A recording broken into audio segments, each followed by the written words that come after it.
Royal media news, बातम्या आणि बरंच काही. पुणे महानगरपालिका निवडणुकीच्या पार्श्वभूमीवर प्रभाग क्रमांक 16 मध्ये प्रचार शिगेला पोहोचला आहे.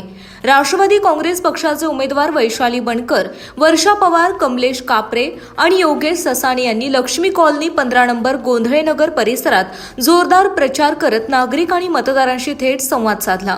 काम करत आलोय, काम करत राहणार या उक्तीप्रमाणे चारही उमेदवारांनी मतदारांना भावनिक साथ घालत आम्हाला एक संधी द्या, आम्ही तुमची कामे प्रामाणिकपणे करू, टक्केवारी, कमिशनखोरी आणि कंत्राटदारांसाठी नाही तर प्रभागाच्या सर्वांगीण विकासासाठी कटिबद्ध राहू असा ठाम विश्वास दिला. या प्रचाराला नागरिकांकडून उत्स्फूर्त प्रतिसाद मिळत असून ठिकठिकाणी उमेदवारांचे जोरदार स्वागत करण्यात येत आहे. आमची अनेक कामे प्रलंबित आहेत, मूलभूत प्रश्न रखडले आहेत. महापालिकेत गेल्यावर या भागातील प्रश्न कसे सुटतील याचा अभ्यास करून पुढाकार घ्या अशी अपेक्षा मतदारांनी व्यक्त केली. पालकमंत्री अजित पवार यांनी या प्रभागात माजी महापौर वैशाली बनकर आणि माजी नगरसेवक योगेश ससाणे यांसारखे अनुभवी उमेदवार तसेच 2 नौखे पण सुशिक्षित चेहरे दिल्याने 4 जणांचा प्रभावी संगम झाल्याचे चित्र आहे. मतदारांचा वाढता प्रतिसाद पाहता या प्रभागात भाजप उमेदवारांपुढे राष्ट्रवादी काँग्रेस उमेदवारांनी चांगलेच आव्हान उभे केले. आगामी मतदानाच्या दिवशी मतदार कोणाला कौल देतात यावरच प्रभाग क्रमांक 16चे राजकीय गणित ठरणार आहे. या प्रचारात शुभम सूर्यवंशी, चेतन जगताप, वरद सावंत, चेतन साळुंखे, दीपक कोकरे, अक्षय इथापे, आनंद तुपे, मिलिंद पवार, निशांत आबणवे, मयुरेश चव्हाण, अनिल जाचक, महेश गडचे, प्रणव कदम, सौरभ नाथ, सूरज महाडिक, आदेश जगताप, विराज रणवरे, निखिल चौधरी, अनिकेत चौधरी यांनी हिरिरीने सहभाग नोंदवला. टीका करणं हे तर होतच राहतं. त्याच्यामध्ये टीकेवरून हे लक्षात येईल की कामाची पावती मिळाली आपल्याला.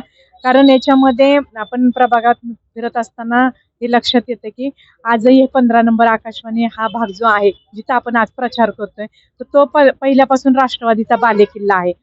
चांगल्या पद्धतीची कामं या ठिकाणी झालेली आहेत आणि जसं जसं मतदान जवळ येतंय तसं तसं आम्हाला सुद्धा खूप म्हणजे चांगल्या पद्धतीनं प्रतिसाद मिळतोय. सर्वजण त्या ठिकाणी आमच्या सोबत आहेत आणि जर आपण विचार केला तर 4ही राष्ट्रवादीचे हे काही अधिकृत उमेदवार आहेत.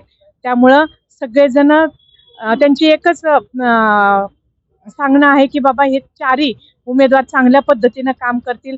मी असेल, योगेश बापू असेल, त्याचप्रमाणे वर्षाताई आणि कमलेश भाऊ, तर यांना सर्वांच्या घरामध्ये राजकीय सामाजिक वारसा आहे. त्यामुळे निश्चितपणे हे चांगलं काम करतील असं या ठिकाणी आम्हाला विश्वास मिळतोय आणि खूप चांगल्या पद्धतीने आम्ही काम करू. अतिशय उत्स्फूर्त असा प्रतिसाद आहे. अतिशय भरभरून प्रेम ओसंडून चाललं होतं.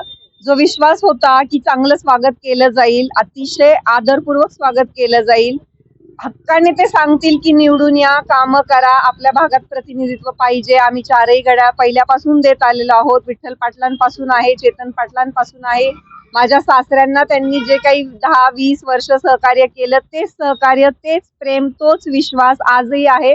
ताईंनी स्वतः आता अनुभवलेला आहे.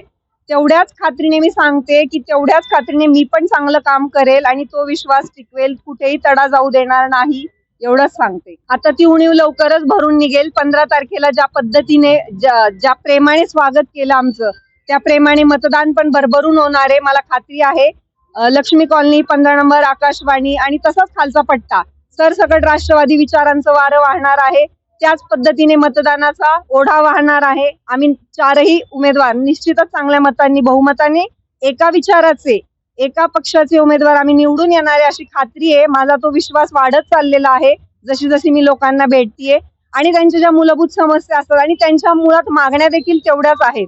त्यांच्या ज्या दैनंदिन समस्या असतात त्यांनी काही फार अपेक्षाही नाही मांडलेल्या, त्यांच्या त्या सगळ्या अपेक्षा पूर्ण होतील या ठिकाणी मी त्यांना असा विश्वास देते की मी निश्चितच चांगल्या पद्धतीचं नेतृत्व करू शकते. माझ्या भागातून, खालच्या भागातून ताई करतीलच आणि कमलेश दादाही करतील आणि योगेश बापूही करतील. महाराष्ट्रातील ताज्या आणि महत्त्वपूर्ण बातम्या पाहण्यासाठी आजच आमच्या रॉयल मीडिया न्यूज चॅनलला सबस्क्राईब करा आणि बेल आयकॉन प्रेस करा.